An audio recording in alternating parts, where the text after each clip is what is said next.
President, an honor. Thank you, sir. Please take a seat. Fantastic to be back. You're welcome. Thank you. I always feel very welcome here, and it's interesting to come at this time in the world. I mean, we've seen so many cycles, but I have to say, possibly nothing like this has ever happened in the global economy.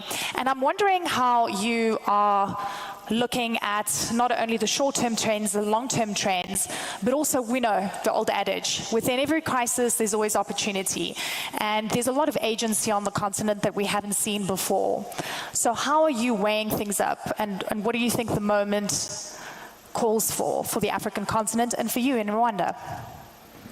Well, thank you, Eleni, and welcome to Kigali. But let me take this opportunity to welcome and thank each one of the leaders here, heads of state, vice presidents, prime ministers, senior executives of different industries. I want to welcome you to Kigali and thank you very much for honoring our invitation and being here with us.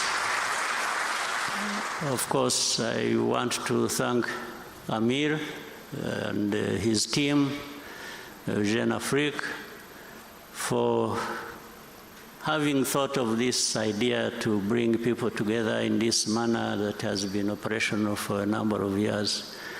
I want to appreciate the work they are doing, and also the comments Amir made earlier, which really encapsulate all that we need to say and maybe based on to do a number of things. So I thank you all for being here. Thank you very much.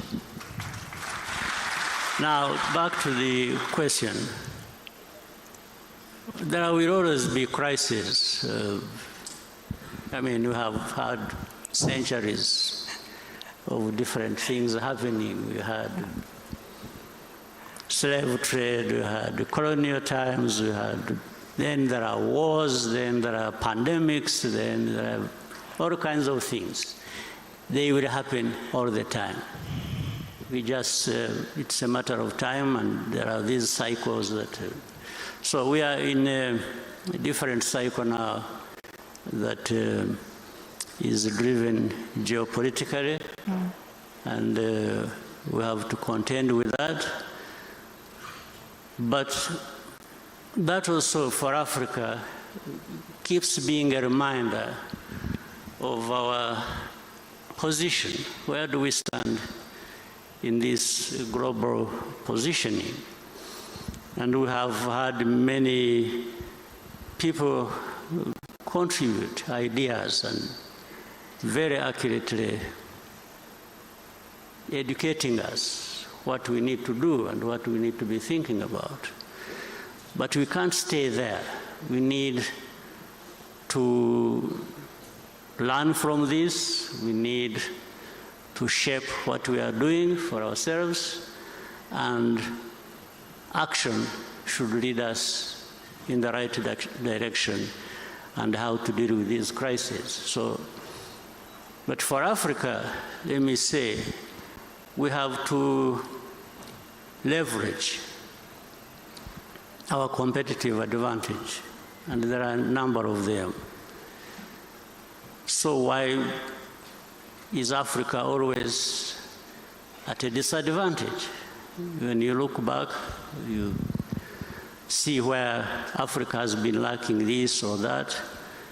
But really, why, when we have almost everything? If you look at in the area of green energy, and this continent is home to 60% of solar potential. 60% is home to that. Africa is home to that. Then if you look at the critical minerals that I talked about, all of them, or the majority, are on the continent for making batteries and so on and so forth. And different powers are fighting over that. But Africa, that has a lot of that, is silent or losing most of it cheaply to those who have the power and know what they want to do. Look at human capital. In terms of human capital, Africa has abundance of that.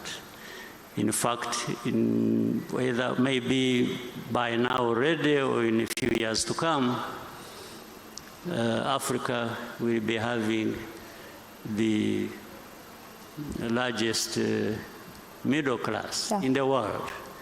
So how can we have these resources and then we are here wondering how to overcome some of the challenges that are brought by the geopolitics that we talk about, or the crises that we see happening in every... So we need to come together and do something about it. It's doing something about it. The rest we know. And Amir earlier on was talking about what we lose by not doing a number of things. I think we lose a lot more even by not doing what we have to do. And it's a really important point. It's time of action. And I have to say, you know, when you mention pandemics, there was a wake-up call, and we've seen so much shift and change. But, you know, watching what's been going on with the way African leaders have been approaching bad deals that are getting on their table. I mean, Zimbabwe, Zambia, as well as Ghana, saying no to mineral deals because it was about extraction in return for healthcare programs and so forth. And frankly, I'm sure a lot of you in the room know that you've been very vocal about the kind of bullying tactics, the coercive tactics that have been used by the West, specifically the US. And at this point in time, we know that Africa is still being viewed as a place where people can extract, but African leaders are saying no. Also threats about sanctions consistently, not only against African nations, but other countries. Rwanda yourselves are dealing with US sanctions since March this year with the issue regarding the DRC.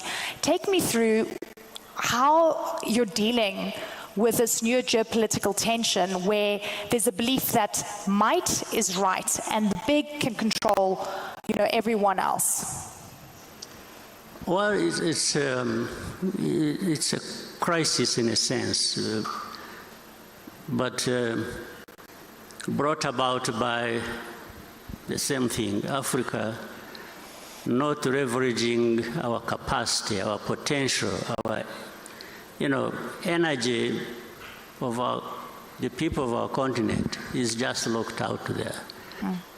And it's a situation where the powers that be are holding a whip in their hands. They're using a stick to beat up whoever they want to beat up in order to...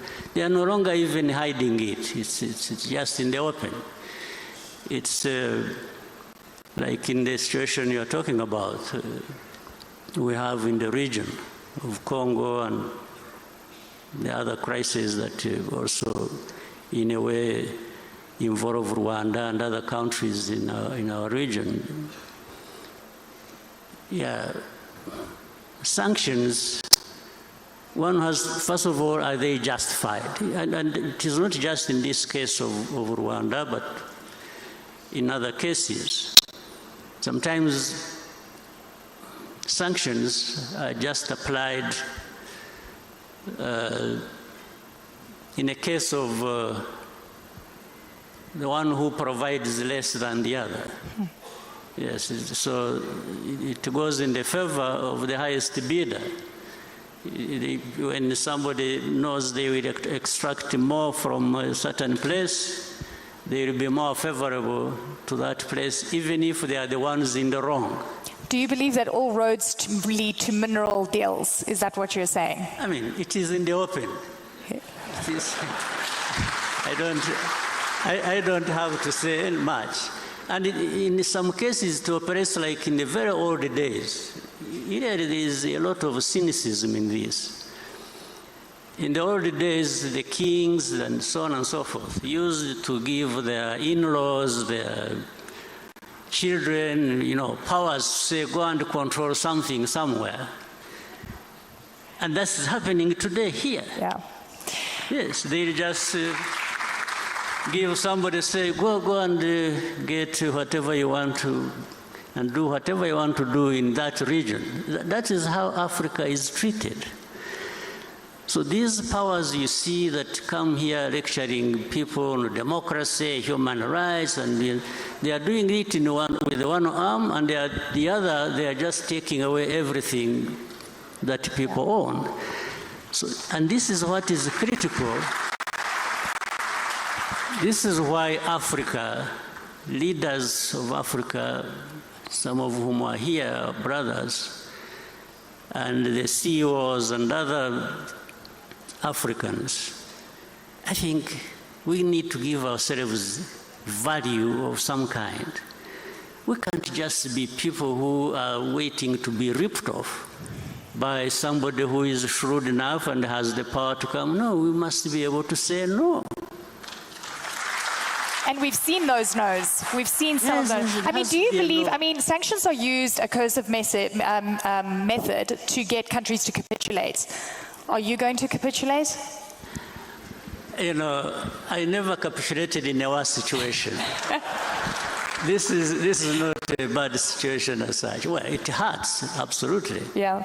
And that's what it is meant to do. It is meant, sanctions or different measures are meant to hurt people. So in a way, we are hurt.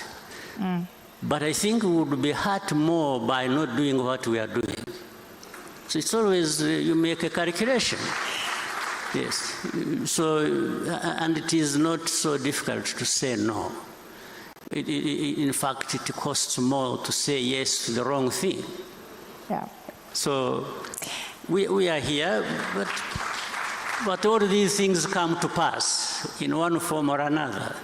Even those who have been given the gift of messing us up, one day they will not live long enough to see the gains from exploiting people, doing unjust things. So I think each one of us, countries in Africa, and mainly and most importantly together, there is a lot we can do to raise Africa, to raise ourselves to the level where it should be, and don't mind about these powers that think they own the world and the heaven and everything else.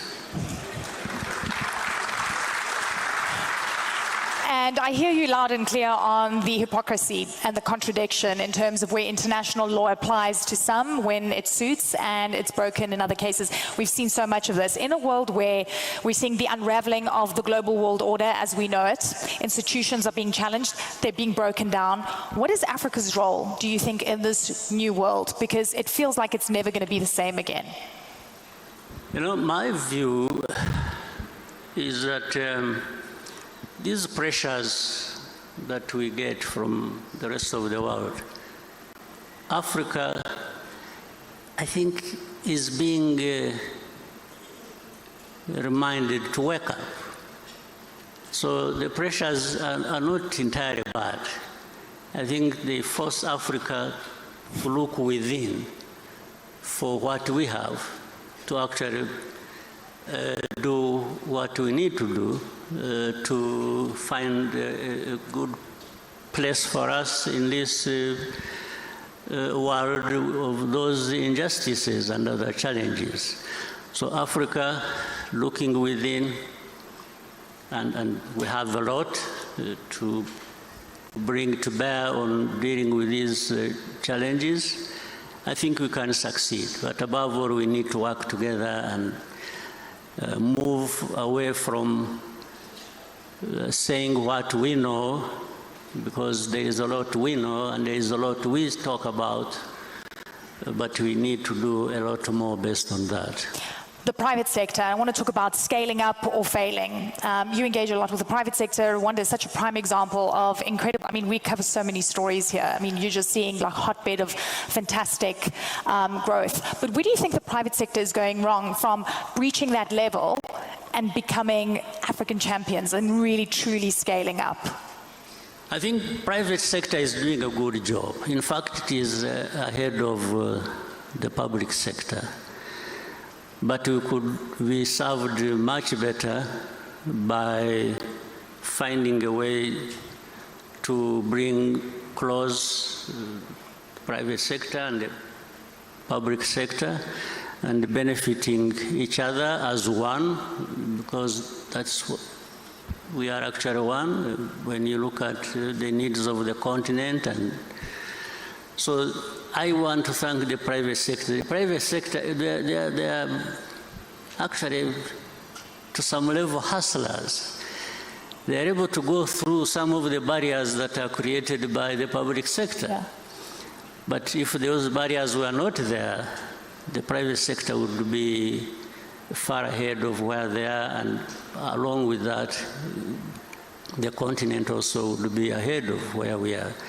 So my call to all of us is for really coming together, the private sector, the ways of how they could conduct business, I think have been very elaborately put by Amir in the presentation you had with him earlier. And those of us in the public sector need to fine-tune our responsibilities towards allowing the private sector to be the engine that they are and should be, and all of us would benefit. I think His Excellency just gave all of you a compliment.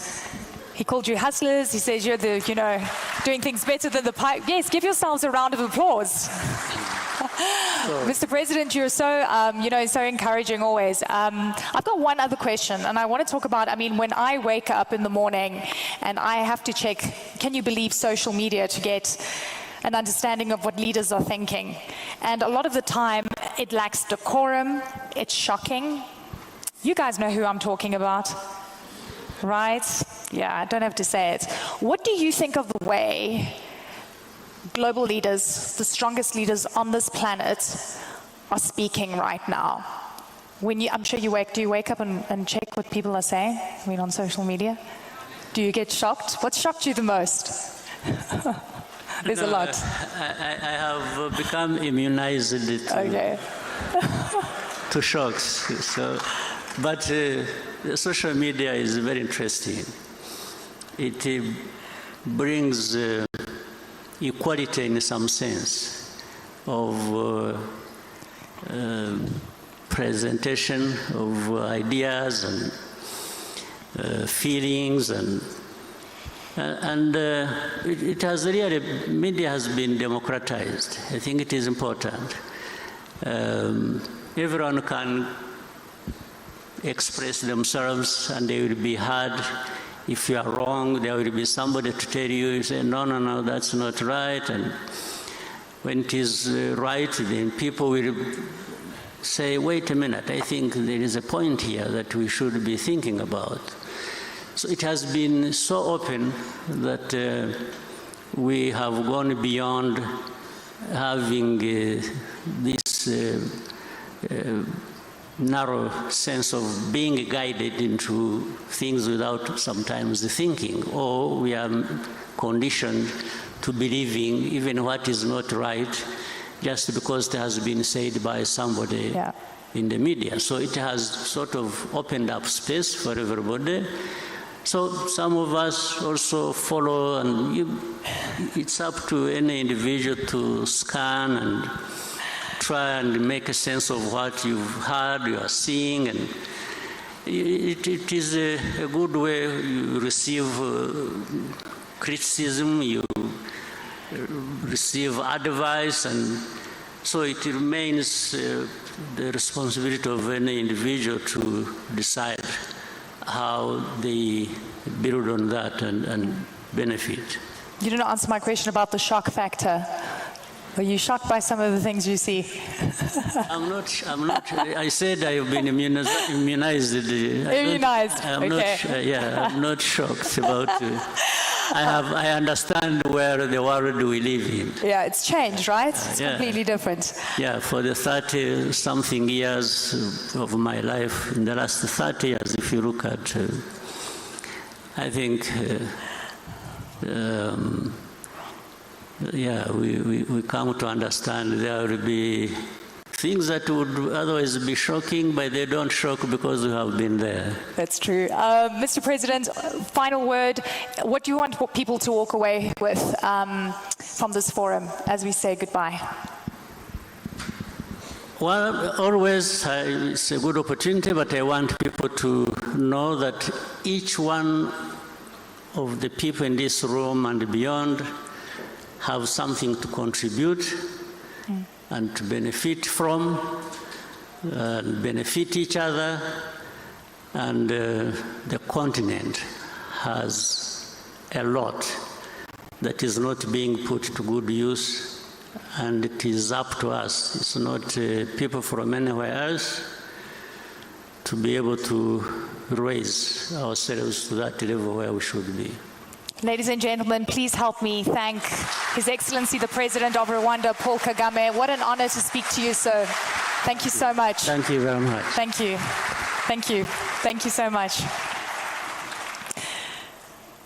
Always inspirational, always insightful. And by now, a lot of you will know that I've been advocating